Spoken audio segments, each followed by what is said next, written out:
Hello friends, welcome back to Anvesha Raj channel. आज हम लोग पढ़ेंगे छायावाद। ठीक है, इस टॉपिक को हम लोग पूरा डिटेल से पढ़ेंगे। चलिए पढ़ना स्टार्ट करते हैं। छायावाद का विकास द्विवेदी युगीन कविता के पश्चात हुआ। ठीक है, मतलब सबसे पहले भारतेंदु युग आया। ठीक है, उसके बाद फिर द्विवेदी युग आया, उसके बाद फिर छायावाद युग आया। ठीक है, तो इसीलिए यहाँ पे बोला जा रहा है कि छायावाद का विकास द्विवेदी युगीन कविता के बाद हुआ। ठीक है, मोटे तौर पर छायावादी काव्य की सीमा, ठीक है, मतलब छायावादी की काव्य सीमा कब से कब तक है? 1918 से 1936 ईस्वी तक मानी जाती है। ठीक है, आचार्य रामचंद्र शुक्ल ने छायावाद का प्रारंभ 1918 से माना है। ठीक है, अब देखिए छायावाद के नामकरण का श्रेय, सबसे पहले छायावाद के नामकरण का श्रेय किस पे जाता है? मुकुटधर पांडे। ठीक है, सबसे पहले इन्होंने ही छायावाद शब्द का प्रयोग किया था। ठीक है, देखिए मुकुटधर पांडे ने सर्वप्रथम श्री शारदा पत्रिका, ठीक है, 1920 ईस्वी में किया था। ठीक है, मतलब मुकुटधर पांडे ने शारदा पत्रिका प्रकाशित किए थे, उसमें छायावाद शब्द का इस्तेमाल किए थे। ठीक है, और ये पत्रिका 1920 में निकली हुई थी और यह पत्रिका जबलपुर से प्रकाशित हुई थी। ये छायावाद शब्द का सबसे पहले प्रयोग मुकुटधर पांडे ने किया था। ठीक है, तो ये बहुत इंपॉर्टेंट क्वेश्चन है, ये आता है एग्जाम में कि छायावाद शब्द का प्रयोग सबसे पहले किसने किया था? तो मुकुटधर पांडे ने किया था। ठीक है, शारदा पत्रिका में 1920 में किया था। ठीक है, आगे देखिए छायावाद को एक अन्य नाम, ठीक है, रहस्यवाद से भी हम लोग जान सकते हैं। ठीक है, छायावाद का एक अन्य नाम रहस्यवाद से भी बुलाया जाता है। हिंदी कविता में छायावाद का युग द्विवेदी युग के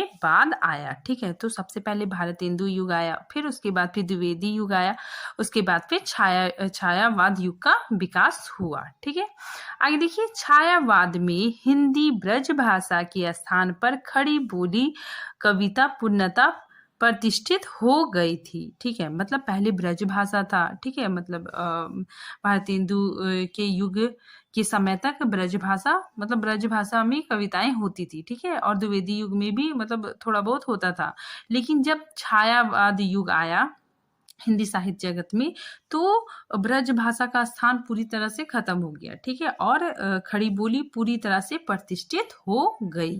ठीक है, आगे देखिए इसे साहित्य खड़ी बोली का स्वर्ण युग कहा जाता है। ठीक है, तो इसे क्या कहा जाता है? खड़ी बोली का स्वर्ण युग कहा जाता है। ठीक है, अगर आएगा एग्जाम में कि हिंदी साहित्य में स्वर्ण युग कौन सा है, तो भक्ति काल। ठीक है, लेकिन अगर इसको पूछा जाएगा कि आधुनिक काल में स्वर्ण युग किसे कहते हैं, तो छायावाद को।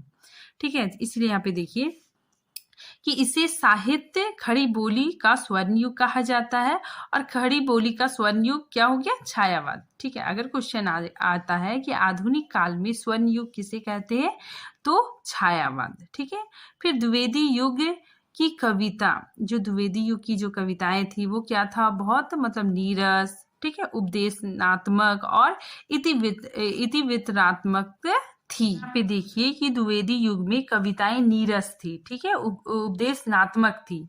ठीक है, उसी की वजह से मतलब उसके बाद फिर छायावाद युग का जन्म हुआ। ठीक है, छायावाद में इसके विरुद्ध विद्रोह करते हुए कल्पना प्रधान, ठीक है, मतलब छायावाद की कविताएं कैसी थी? कल्पना प्रधान थी। ठीक है, भावोन्मेष युक्त कविताएं रची जाने लगी।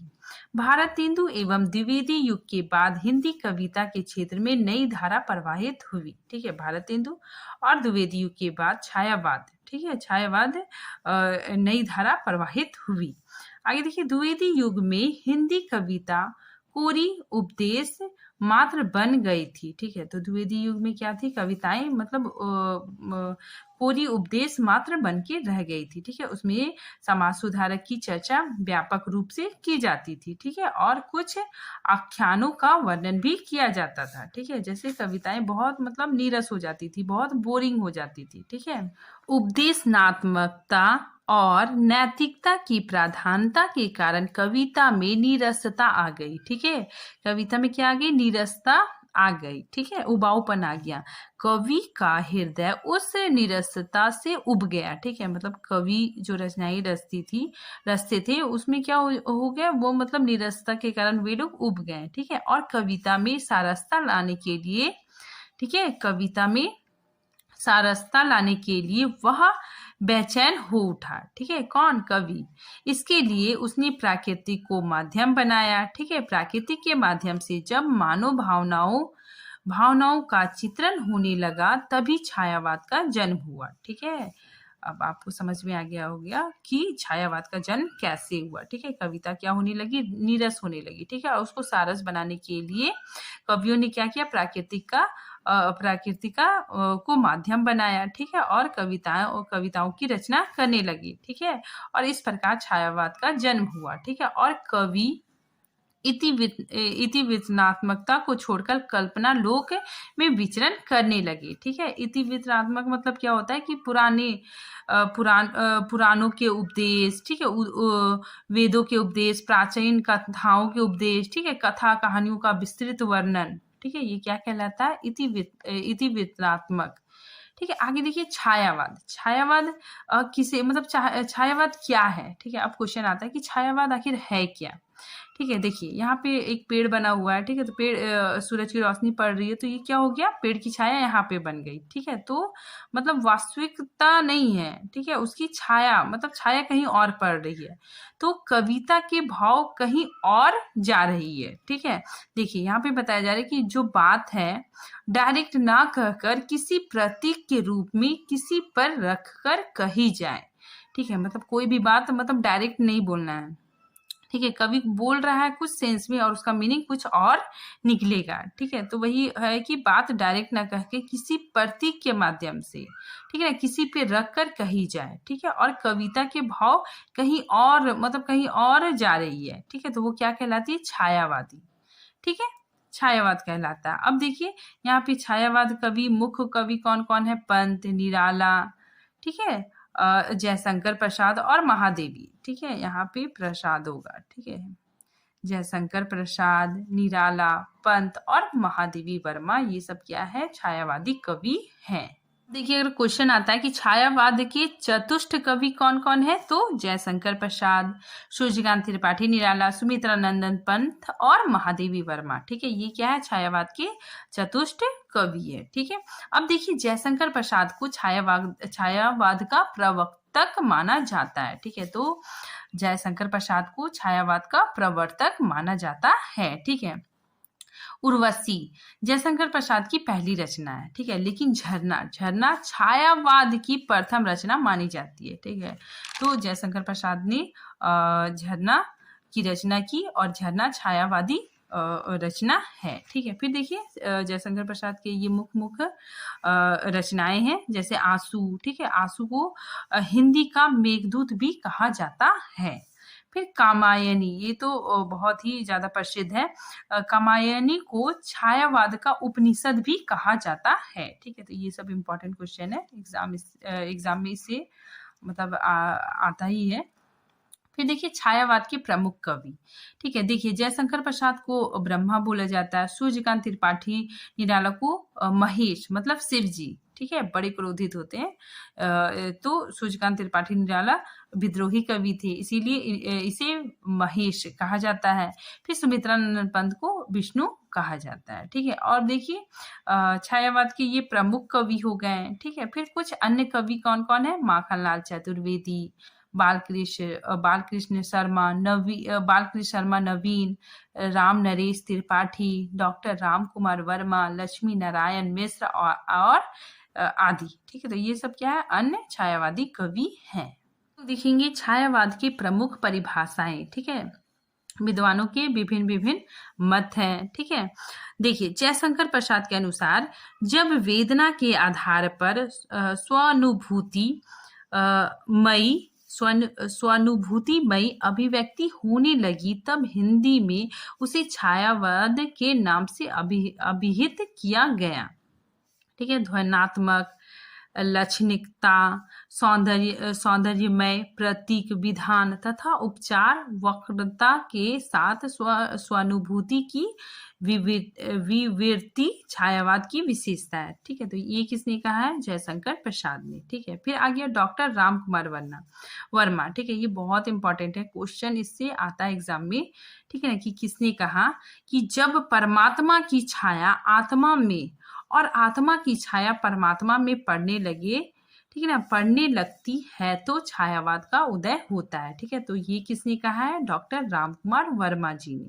ठीक है, फिर आगे देखिए आचार्य रामचंद्र शुक्ल जी ने क्या कहा है छायावाद के बारे में। आचार्य रामचंद्र शुक्ल जी ने क्या कहा है देखिए, छायावाद शब्द का प्रयोग दो अर्थों में समझना चाहिए। एक तो रहस्यवाद के अर्थ में, जहां उसका संबंध काव्य वस्तु से होता है, अर्थात जहां कवि उस अनंत और अज्ञात प्रियतम को अवलंबन बनाकर अत्यंत चित्रमयी भाषा में प्रेम की अनेक प्रकार से व्यंजना करता है।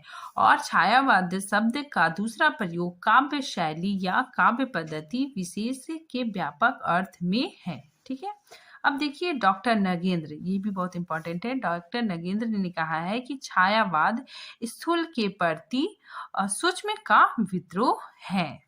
ठीक है, अब हम लोग देखते हैं छायावाद काव्य की प्रमुख प्रवृत्तियां या विशेषताएं। ठीक है, छायावाद काव्य की क्या प्रमुख विशेषताएं हैं। ठीक है, सबसे पहला है व्यक्तिवाद की प्राधान्यता। ठीक है, इसमें व्यक्तिवाद की प्राधान्यता पाई जाती है। हिंदी की छायावादी कविता की सबसे बड़ी विशेषता व्यक्तिवाद है। ठीक है, छायावाद कविता मूल्यतः व्यक्तिवाद की कविता है। विषय वस्तु की खोज में कवि बाहर नहीं, अपने मन के भीतर, ठीक है, ये बहुत इंपॉर्टेंट है कि कवि क्या करता है? बाहर नहीं, अपने मन के भीतर झांकता है। ठीक है, इन कवियों को अपने व्यक्तित्व के प्रति अगाध विश्वास है। ठीक है, इस अतिशय विश्वास को बड़े उत्साह के साथ उसे भाव और कला में बांधकर अपने सुख दुख की व्यक्ति हुई। ठीक है, तो इसमें कवि क्या करता है कि बाहर नहीं, अपने अंदर के भाव को व्यक्त करता है। ठीक है, नेक्स्ट आ गया प्राकृतिक चित्रण। ठीक है, तो छायावादी कवियों में प्राकृतिक प्रेम को इतना महत्व दिया गया है, मतलब जो छायावादी कवि है वो मतलब प्राकृतिक को बहुत ज्यादा महत्व देते हैं। ठीक है, तो प्राकृतिक प्रेम को इतना महत्व दिया है कि बहुत से लोग इसी को छायावाद कहते हैं। ठीक है, बहुत सारे लोग इसी को क्या कहते हैं? छायावाद कहते हैं। ठीक है, छायावाद में प्राकृतिक पर चेतना का आरोप किया जाता है। ठीक है, प्रसाद, पंत, निराला, महादेवी आदि सभी छायावाद कवियों ने प्राकृतिक का नारी रूप में चित्रण कर अपनी सौंदर्य तथा प्रेम भाव की अभिव्यक्ति की है। ठीक है, तो ये प्राकृतिक चित्रण करते थे। और ठीक प्राकृतिक चित्रण में ये उसमें नारी का रूप भी चित्रण करते थे। ठीक है, और अपने सौंदर्य तथा प्रेम भाव को अभिव्यक्त करते थे। ठीक है, देखिए प्रसाद, एक एग्जाम्पल भी देख सकते हैं आप लोग।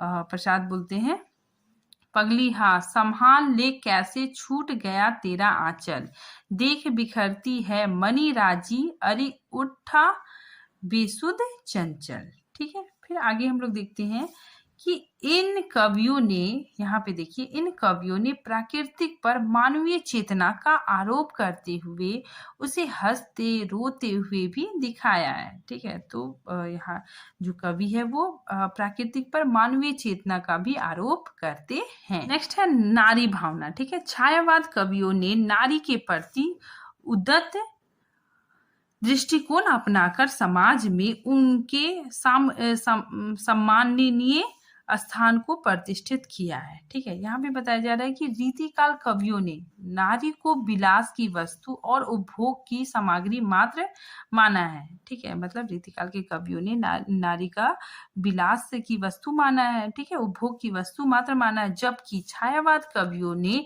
नारी के प्रति सहानुभूति पूर्वक व्यवहार रखने के साथ साथ उसमें पाई जाने वाली दया, ममता, करुणा, समर्पण, ठीक है, सहिष्णुता, प्रेम आदि गुणों का अनुसंधान किया है। वह दया, क्षमा, करुणा, प्रेम की देवी है और अपने इन गुणों के कारण श्रद्धा का पात्र है। ठीक है, अब हम लोग पढ़ेंगे रहस्यवाद। ठीक है, देखिए छायावाद काव्य में रहस्यवाद की प्रवृत्ति भी प्रमुख रूप से उपलब्ध है। ठीक है, मतलब छायावाद की जो प्रवृत्ति है वो भी छायावाद काव्य के लिए बहुत ज्यादा महत्वपूर्ण है। ठीक है, आचार्य रामचंद्र शुक्ल ने इसी कारण छायावाद का अर्थ रहस्यवाद माना है। ठीक है, देखिए छायावाद कविता में रहस्यवाद एक आवश्यक प्रवृत्ति है। ठीक है, यह प्रवृत्ति हिंदी साहित्य की एक आदि प्रवृत्ति रही है। ठीक है, मतलब हिंदी साहित्य में यह प्रवृत्ति बहुत पहले से है। इस कारण छायावाद में प्रत्येक कवि ने इस प्रवृत्ति को ग्रहण किया है। ठीक है, यदि निराला ने तत्व ज्ञान के कारण इसे अपनाया तो पंत ने प्राकृतिक सौंदर्य अभिभूत होकर और महादेवी वर्मा ने अतिशय प्रेम और वेदना के कारण इसे तन मन में बसाया। ठीक है, प्रसाद ने परम सत्ता को बाहरी संसार की खोज की दृष्टि से इसे अपनाया। अब हम लोग देखते हैं लाक्षणिकता। ठीक है, छायावाद कवियों में लाक्षणिकता का अभूतपूर्व सौंदर्य भाव मिलता है। ठीक है, इस कवियों ने सीधी सादी भाषा को ग्रहण कर लाक्षणिकता एवं अप्रस्तुत विधानों द्वारा उसे सर्वाधिक मौलिक बनाया है। मूर्त में अमूर्त का विधान उनकी सबसे बड़ी विशेषता है। ठीक है, प्रसाद की कविता पीति भावरी में लाक्षणिकता की लंबी श्रृंखला है। ठीक है, मूर्त मतलब क्या होता है, जो सामने दिख रहा है। ठीक है, अमूर्त मतलब क्या होता है, जो सामने दिखाई नहीं दे रहा है। आगे देखिए दुख और वेदना की विवृत्ति। ठीक है, छायावाद काव्य में दुख और वेदना भाव की अभिव्यक्ति हुई है। ठीक है, मतलब छायावाद काव्य में दुख और वेदना, ठीक है, दुख और वेदना का भाव देखने को मिलता है।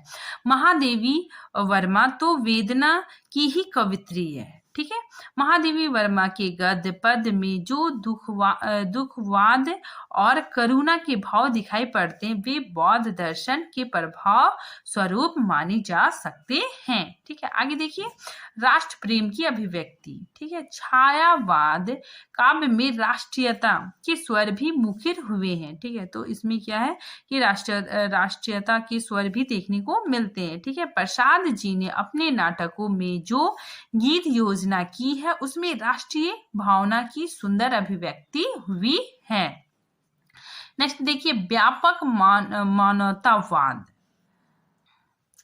छायावाद काव्य मूलतः मानवतावाद का उद्घोषण है। ठीक है ना, तो इसकी अधिकांश कृतियां मानवता को आधार बनाकर ही लिखी गई है। ठीक है, मतलब इनमें जो कविताएं लिखी गई है उसमें मानवता को आधार बनाकर लिखी गई है। ठीक है, विश्व करुणा और विश्व मानवतावाद की उत्कृष्ट प्रतिष्ठा इस काव्य में हुई है। ठीक है, तो इसमें क्या है, करुणा।